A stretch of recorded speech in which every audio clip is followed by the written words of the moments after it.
मेरा नाम संदीप है। बचपन से ही मैं एक बहुत शर्मीला किस्म का लड़का था, लेकिन जवान होते होते मेरे अंदर हवस की आग जागने लगी थी। लड़कियों के जिस्म को गंदी नजर से देखता रहता था, मेरे अंदर आग लग जाती थी। मन करता था कि उस लड़की को उठा लूं। न जाने क्यों मेरे जज्बात बेकाबू हो जाते थे। जो भी लड़की देखता उसके पीछे पीछे घूमता फिरता और उसके जिस्म का जो भी हिस्सा खुला नजर आता मेरी नजर वही अटक जाती थी। किसी काम में मन नहीं लगता, बिल्कुल नकारा हो चुका था। एक दिन मेरे पापा बहुत बीमार गए, मुझे बुलाया, कहा, संदीप तुम्हारी हरकतों से मैं बिल्कुल परेशान हो गया हूँ। मैं जिंदा बचूं ना बचूं, चाहता हूँ कि मेरा काम अब से तुम संभालो। उन्होंने मुझे अपना वीडियो कैमरा दे दिया और कहा, आज के बाद तुम शादियों में वीडियो बनाओगे और हमारी दुकान में बैठोगे। मेरे पापा की तबीयत कुछ ज्यादा ही खराब थी, जिस वजह से मजबूरन मुझे इस काम को हाथ लगाना पड़ा। जल्दी ही मुझे मूवी बनाने का पहला कॉन्ट्रैक्ट मिला तो मैं शादी में पहुंच गया। वहां पहुंचकर मुझे एहसास हुआ कि यह काम मेरे मतलब का है। मैं दुल्हन की तरह तरह के पोज में फोटो ले लेता। शादी में खूबसूरत लड़कियां मंडरा रही थी और मैं उन सबकी वीडियो बनाता रहता। घर पर जब आया तो न जाने क्यों अपने काम से बहुत खुश था। अब तो ये रोज का हो गया था। थोड़ा मेरा कॉन्फिडेंस बढ़ा तो मैं लड़कियों के दुपट्टे में हाथ लगा देता तो कभी किसी लड़की के रेशमी बाल में, पर मेरी हसरतें बढ़ती चली गई। मैं लड़कियों को रोमांटिक पोज देने को भी सिखाने लगा था। धीरे धीरे ऐसा हो गया कि पति से पहले ही मैं उन लड़कियों के शरीर को छू लेता था और फिर मेरे ख्यालों में वही लड़कियां रहती थी। मेरे पापा अभी बीमार थे, लेकिन घर का खर्चा मैं चलाने लगा था। मेरे पापा ये देखकर खुश थे कि कम से कम मेरा किसी काम में मन लग गया। एक दिन शादी में गया हुआ था, वहाँ मुझे एक लड़की मिली। वो काफी परेशान नजर आ रही थी। ऐसा लग रहा था कि वह शादी नहीं करना चाहती। मैं उसकी वीडियो बनाने के बहाने उसे तरह तरह के पोस्ट दिखा रहा था। उसके हाथों गालों उसके चेहरे को छू रहा था। न जाने क्यों लड़की का हुस्न मुझे अपनी ओर आकर्षित करने लगा था। उसे नजर भर देखते ही मैं बेकाबू होने लगा था, लेकिन फिर अपने आप को समझाने लगा, संदीप लड़की तेरी नहीं हो सकती, उसकी शादी हो रही है। उसके गुलाबी होठों को देखकर मन कर रहा था कि उसे चूम लूं। वो लड़की भी मेरे साथ शूटिंग करते करते धीरे धीरे खुलने लगी थी, लेकिन न जाने क्यों उसके चेहरे में एक उदासी नजर आ रही थी। मैंने पूछा, क्या बात है, क्या तुम इस शादी से खुश नहीं हो? उसने एक पल मेरी तरफ देखा, फिर उदासी भरी आंखों से मुझसे बोली, ऐसी कोई बात नहीं है, मैं बस थोड़ी नर्वस हूँ। उस लड़की की घबराहट की वजह मुझे बिल्कुल भी समझ नहीं आई, पर उसका दुधिया जिस्म मुझे बेकाबू कर रहा था। उस लड़की की शादी हो चुकी थी और ना जाने क्यों मन ही मन में उदास था। कभी सोचा ना था कि कभी किसी लड़की की शादी में जाकर उसी से दिल लगा बैठूंगा। खैर, उस लड़की को दिमाग से निकालने के लिए मैंने काम जारी रखा। एक दिन मैं शादी में था तो मैंने देखा एक 40-42 साल की औरत मेरे पास आकर मुझे अपना वीडियो बनाने को कहा। मैं उस औरत को हैरत भरी निगाहों से देखने लगा, फिर सोचा शायद दुल्हन की कोई रिलेटिव होगी, तो मैं उसका वीडियो बनाने लगा था। वो औरत ने बड़े अजीब से कपड़े पहन रखे थे। उसकी फोटो शूट करने के बाद उसने कहा, तुम कब से काम कर रही हो? मैंने कहा, मुझे 2 महीने हो गए हैं। फिर उसने पूछा, कितने पैसे कमा लेते हो? मैंने कहा, एक शादी के 2000 मिल जाते हैं। उसने कहा, क्या तुम मेरे साथ काम करना पसंद करोगे? मेरे 3 घंटे की शूटिंग है, मैं तुम्हें लाखों रुपए दूंगी। ये बात सुनकर मेरा सर चकरा गया और मैं उसे हैरत भरी निगाहों से देखने लगा। शादी के पूरे 1-2 दिन शूटिंग में भी मुझे सिर्फ 2000 मिलते हैं। 3 घंटे में लाखों रुपए देने की बात कर रही थी तो मैं हैरत में था। तो उसने कहा, क्या बात है, क्या सोच में डूब गए? उसने फौरन अपना कार्ड निकाला और मेरे हाथों में थमा दिया, अगर तुम्हें मंजूर हो तो मेरे फ्लैट में आ जाना और बात कर लेना। जब मैं घर लौटा तो उस औरत की बात ही मेरे दिमाग में घूम रही थी। मेरे घर पर शादी के लायक 2 बहनें बैठी हुई थी। शादी तो ऐसे नहीं करवा सकते, उसके लिए लाखों के तहत चाहिए।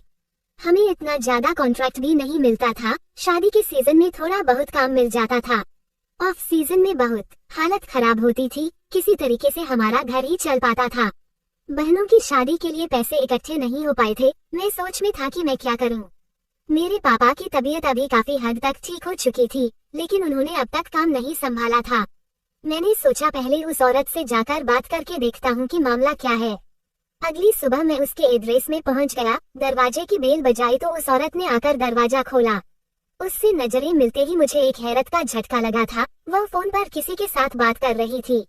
मुझे देखकर मुस्कुराए और अंदर बुला लिया, कहा, सोफे में बैठ जाओ। वो मेरे सामने घूम घूम कर किसी से फोन पर बात कर रही थी और मैं सर से पांव तक उसे ताड़ रहा था।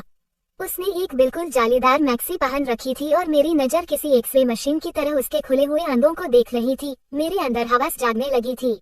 वो किसी हुस्न की देवी की तरह मेरे सामने टहल रही थी। थोड़ी देर बाद उसने सामने टेबल पर पड़ी सिगरेट की पैकेट उठा ली और सिगरेट का गस्त लगाने लगी थी। उसको देखकर मेरे दिमाग में गंदे ख्याल आने लगे थे। मन ही मन सोच रहा था कहीं अपना खुद का कुछ ऐसा वैसा वीडियो तो नहीं बनवाना चाहती, क्योंकि लाखों रुपए देने की बात कर रही थी। बात खत्म करके वह मेरे सामने बैठ गई। कहा, मेरे साथ अगर काम करना चाहते हो तो तुम्हें 6 महीने का कॉन्ट्रैक्ट साइन करना पड़ेगा। तुम इस 6 महीने के दौरान किसी और के लिए काम नहीं कर सकते। ये सुनकर मुझे अपने कानों पर यकीन नहीं हो रहा था। मैं तो यहाँ पर पार्ट टाइम काम के इरादे से आया था, क्योंकि यह कह रही थी कि 3 घंटे का काम है। अभी 6 महीने के कॉन्ट्रैक्ट की बात क्यों कर रही है। मैं अपना दिमाग दोहराने लगा, क्योंकि शादियों के कॉन्ट्रैक्ट भी 1-2 दिन की ही होती है।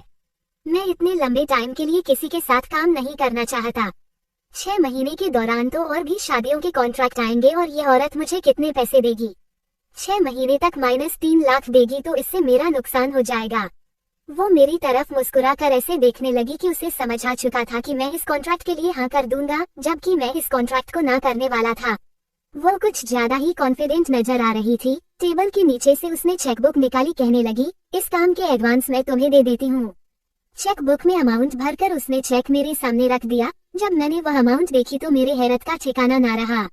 मैं गौर से देखने लगा। उसमें 20 लाख रुपए लिखे थे और फिर मेरे सामने कॉन्ट्रैक्ट रख दिया और कहा, इसे साइन कर लो। 20 लाख रुपए देखकर मैंने भी बिना सोचे समझे उस चेक पर साइन कर दिया। इन पैसों के लिए मैं कोई भी काम करने को तैयार था, चाहे अच्छा काम हो या चाहे बुरा। मैं कोई साधु पुरुष नहीं।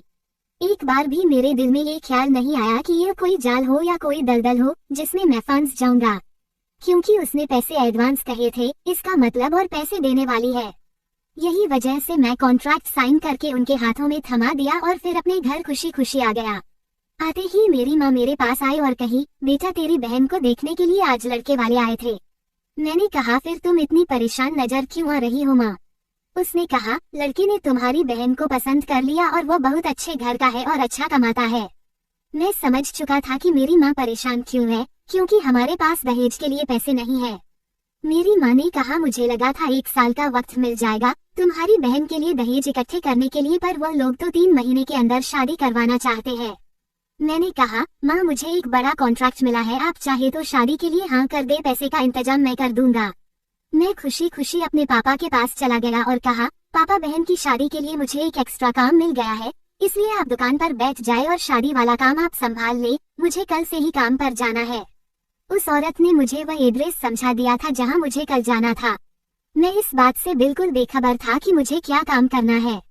मेरे पापा दुकान में चले गए थे और मैं दोपहर करीब 2 बजे उस फ्लैट पर पहुंच गया। वो औरत शायद मेरा ही इंतजार कर रही थी।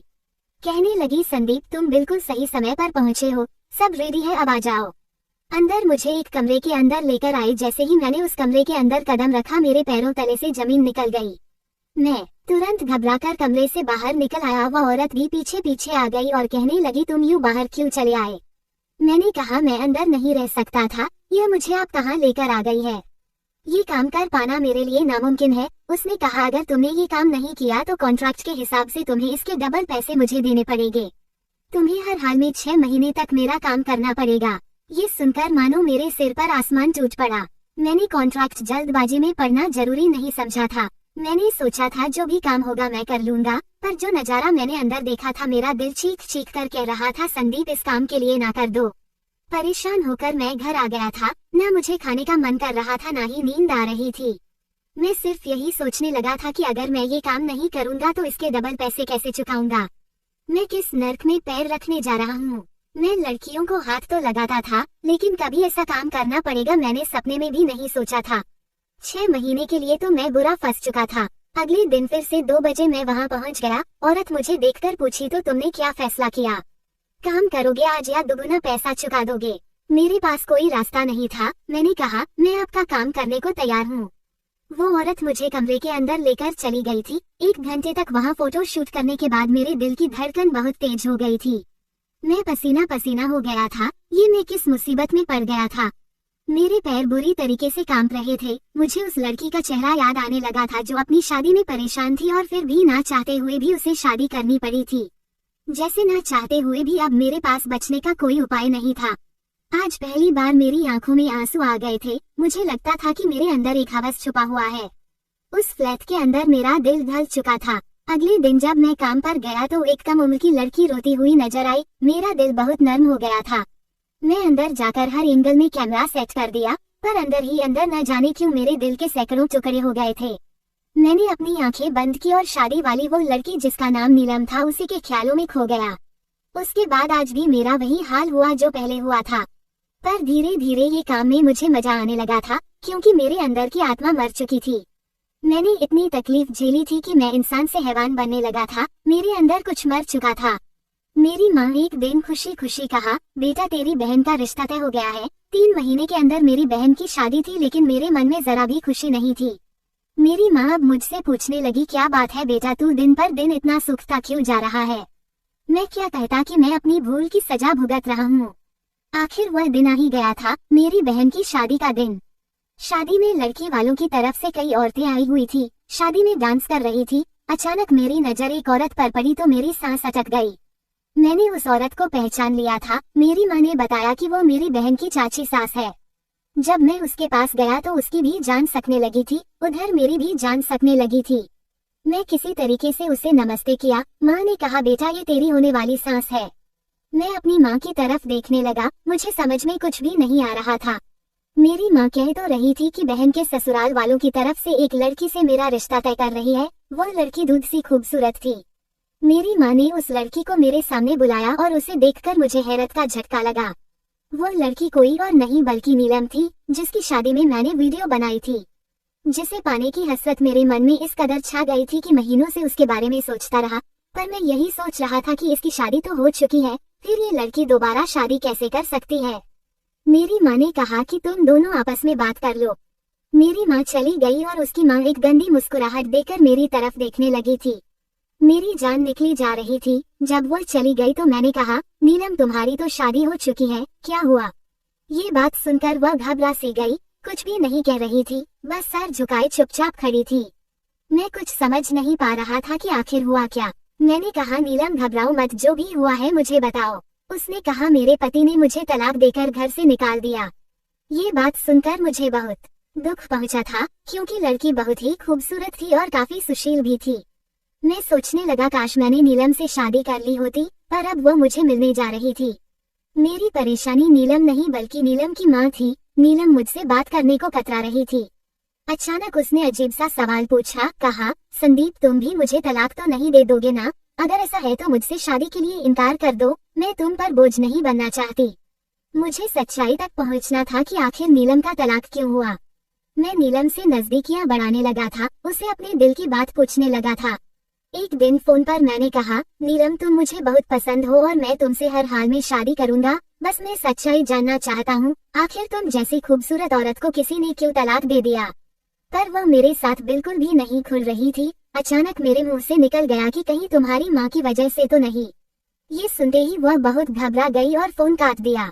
मैंने दोबारा से फोन किया पर उसने फोन नहीं उठाया। इसी तरह से मेरे 6 महीने का कॉन्ट्रैक्ट पूरा होने वाला था। आज मेरा आखिरी दिन था। मैंने सोच लिया था कि मैं अब ये काम नहीं करूंगा और अगली बार से कोई भी कॉन्ट्रैक्ट साइन करने से पहले मैं अच्छे से पढ़ूंगा। आज जब मैं अंदर आया तो कमरे के अंदर 3 औरतें शामिल थी, अंदर पहले से ही मौजूद थी। मैंने कैमरा सेट किया और वो औरतें गंदे गंदे पोज देने लगी थी। मैं उनकी वीडियो बनाने लगा था। मेरे हाथ कांप रहे थे, क्योंकि इसके बाद जो होने वाला था वो मुझे बर्दाश्त करना था, एक आखिरी बार के लिए। धीरे धीरे औरत अपने उतारने लगी और मेरे सामने पोस्ट देने लगी थी। सब कुछ हो जाने के बाद उसने कहा कि कैमरा बंद कर दो। मैंने अपनी सारी रिकॉर्डिंग बंद कर दी। फिर वह तीनों औरतें बड़ी हसरत भरी निगाह से मेरी तरफ देखने लगी थी और मेरे साथ गंदी हरकतें करने लगी थी। एक मोटी सी औरत कही, मुझे खुश कर दो। उन लोगों ने ताकत की गोली मुझे खिला दी और उसके बाद मुझे उनके साथ वो करना पड़ा जिसे करते करते मेरी आत्मा मर चुकी थी। हर रोज अमीर और प्यासी औरतें फ्लैट में आ जाती, मुझसे गंदी गंदी फोटो और वीडियो निकलवाती और जब सब हो जाता उसके बाद मेरे साथ मेरे जिस्म को नोचती और मुझे उन औरतों को तब तक खुश करना पड़ता जब तक उनकी आत्मा तृप्त नहीं हो जाती। ऐसे ही एक दिन मेरा सामना नीलम की माँ से हुआ था। नीलम की माँ ने भी अपनी प्यास मिटाने के लिए मेरा इस्तेमाल किया था। मैंने इस बारे में नीलम से बात करनी चाहिए तो उसने मुझसे बात करना ही छोड़ दिया था। मैं समझ चुका था शायद यही वजह रही होगी कि नीलम के पति ने उसे तलाक दे दिया। उसकी माँ की कोई गंदी तस्वीर उसके पति के हाथ लग गई हो और उसे नीलम पर भी शक हुआ हो। यहाँ से कॉन्ट्रैक्ट खत्म होने के बाद मैंने नीलम को मिलने के लिए बुलाया और जब मैं इस बार उसकी माँ के बारे में पूछा और उस पर जोर डाला तो उसने सारा सच बता दिया। वो बहुत रो रही थी और कहा, मैंने कभी सपने में भी नहीं सोचा था कि मेरी माँ ये सब काम करेगी। मेरी माँ मेरे पापा के गुजर जाने के बाद से ये सब काम करती है, पर तुम्हें कैसे पता चला? मैं क्या कहता कि मैं क्या काम करता हूँ और मेरे साथ इन 6 महीनों में क्या क्या हो चुका है। मैंने नीलम को उसका कोई जवाब नहीं दिया, बस इतना कहा कि मैं तुमसे शादी के लिए तैयार हूँ। जब शादी के लिए हम नीलम के घर पर गए तो उसकी माँ ने मुझे अकेले में बुलाया, कहा, अपनी बेटी का हाथ तुम्हारे हाथ में देने को तैयार हूँ, पर मेरी एक शर्त है। मैं उसकी तरफ देखने लगा और सोचा शायद वह अपनी सच्चाई दुनिया से छिपाने को कहेगी, पर उसने जो बात कही वह सुनते ही मेरा कलेजा हाथ में आ गया था। कहा, तुम्हें मेरी बेटी के साथ साथ मुझे भी खुश करना पड़ेगा। मेरी आंखों में आंसू आ गए थे। मैंने कहा, ये क्या कह रही है? वह मोबाइल से वीडियो निकालकर मुझे दिखाने लगी जहां मैं उसके साथ। मेरा चेहरा डर के मारे बिल्कुल लाल हो चुका था। मेरे पास अब कोई रास्ता नहीं बचा था, वो मुझे बदनाम कर देती। वो औरत बहुत चालाक थी और मैं उसकी जाल में फंस गया। नीलम को पाने के चक्कर में मुझे उसकी माँ की बात माननी पड़ी थी। शादी के 3 साल तक उसकी माँ को खुश करना पड़ा, लेकिन पाप का घड़ा एक ना एक दिन भर जाता है। उसकी माँ को एक ऐसी बीमारी लग गई जो कभी ठीक नहीं होने वाली थी। 6 महीने के बाद वो गुजर गई और उनकी मौत के साथ वह राज भी हमेशा के लिए दफन हो गया था, जिस राज को छुपाने के लिए मैं उसके जाल में फंस गया था। नीलम को मेरे बारे में मैंने कभी भी सच्चाई नहीं बताई थी, क्योंकि मेरे साथ जो कुछ भी हुआ था वह गलत था, जिसे मैंने सीने में दफन करना ही सही समझा। मैं हमेशा से सही करना चाहता था, पर हालात के मारे मुझे ये सब करना पड़ा।